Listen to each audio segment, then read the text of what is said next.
আজ আপনাদের সঙ্গে পরিচয় করিয়ে দেব ৭০ ঊর্ধ্ব পান্নু ভাইয়ের সঙ্গে, যিনি এখনও প্যাডেল চালিত ভ্যান চালিয়ে জীবিকা নির্বাহ করছেন। যে মানুষটি প্যাডেল চালিত ভ্যান ঠেলে আসছেন তিনি হচ্ছেন পান্নু ভাই। বয়স ৭০-এর ঊর্ধ্বে, তারপরও কোনো মানুষের সাহায্য না নিয়ে নিজের জীবিকা নিজে নির্বাহ করছেন, উপার্জন করছেন। এখান থেকে আমাদের শিক্ষা নেওয়া উচিত। পান্নু ভাই, আপনি তো দীর্ঘদিন ভ্যান চালাচ্ছেন, তাই না? আপনার বয়স কত?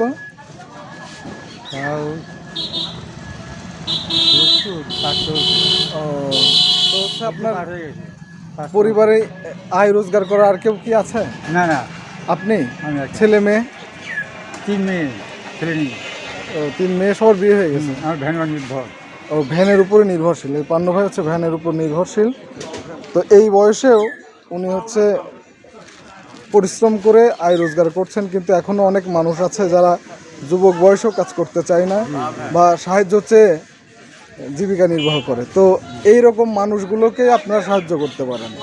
পান্নু ভাই, এমনি অসুস্থতাজনিত কোনো সমস্যা আছে কি? আমার হাতের দুর্বল। হাত দুর্বল না? প্রতিদিন ওষুধ খাওয়া লাগে।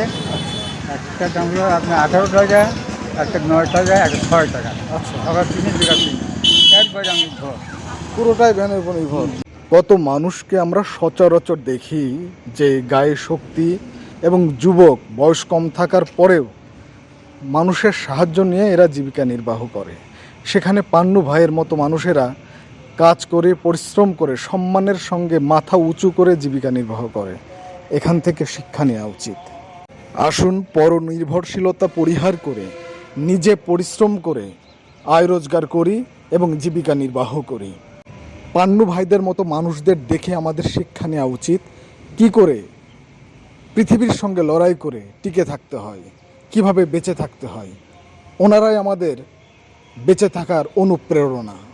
আর যদি কাউকে সাহায্য করতেই হয় তাহলে এই পান্নু ভাইদের মতো মানুষদেরকে সাহায্য করতে হবে, যারা এই বয়সে এসেও অন্যের কাছে হাত না পেতে নিজের পরিবার নিজেই চালাচ্ছে, উপার্জনের জন্যে চেষ্টা করছে, জীবিকা নির্বাহ করছে।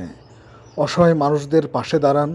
আসুন হাত বাড়াই, মানুষ মানুষের জন্য, জীবন জীবনের জন্য।